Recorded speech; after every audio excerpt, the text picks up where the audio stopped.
ఇస్రో మరో అంతరిక్ష ప్రయోగానికి సిద్ధమైంది. సూర్యుడి రహస్యాలను ఛేదించేందుకు మరోసారి సిద్ధమైంది. గతంలో ఆదిత్య L1 మిషన్ ను చేపట్టిన ఇస్రో రేపు PSLV C-59 శాటిలైట్ ను ప్రయోగించబోతోంది. ఏపీ శ్రీహరికోటలోని సతీష్ ధావన్ స్పేస్ సెంటర్ నుంచి రేపు సాయంత్రం 4:06 అంతరిక్షంలోని ప్రోబా 3ని ప్రయోగించబోతున్నట్టుగా అనౌన్స్ చేసింది. వివిధ దేశాలకు చెందిన శాస్త్రవేత్తలు ఈ ప్రయోగంలో భాగస్వాములయ్యారు. ఇక PSLV C-59 గా పిలువబడే ఈ శాటిలైట్ హైలీ ఎలిప్టికల్ ఆర్బిట్ తో సుమారు 550 కేజీల బరువు ఉంటుందని ఇస్రో తెలిపింది. ఇన్ ఆర్బిట్ డిమాన్స్ట్రేషన్ లక్ష్యంగా ప్రోబా 3ని యూరోపియన్ స్పేస్ ఏజెన్సీతో కలిసి కక్షలోకి పంపుతున్నట్టుగా వెల్లడించింది ఇస్రో.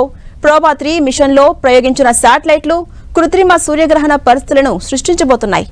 ఈ మిషన్ లో కొరోనాగ్రాఫ్, అక్యులేటర్ అనే 2 స్పేస్ క్రాఫ్ట్లుంటాయని ఇస్రో తెలిపింది. సూర్యుడి వాతావరణంలోని బయట అత్యంత వేడిపొరైన సోలార్ కరోనాను ఈ మిషన్ అధ్యయనం చేయబోతోంది. ఈ శాటిలైట్స్ లో ఒకటి సూర్యుడిని కనిపించకుండా కృత్రిమ గ్రహణం సృష్టిస్తే మరొకటి కరోనాను గమనించబోతోంది.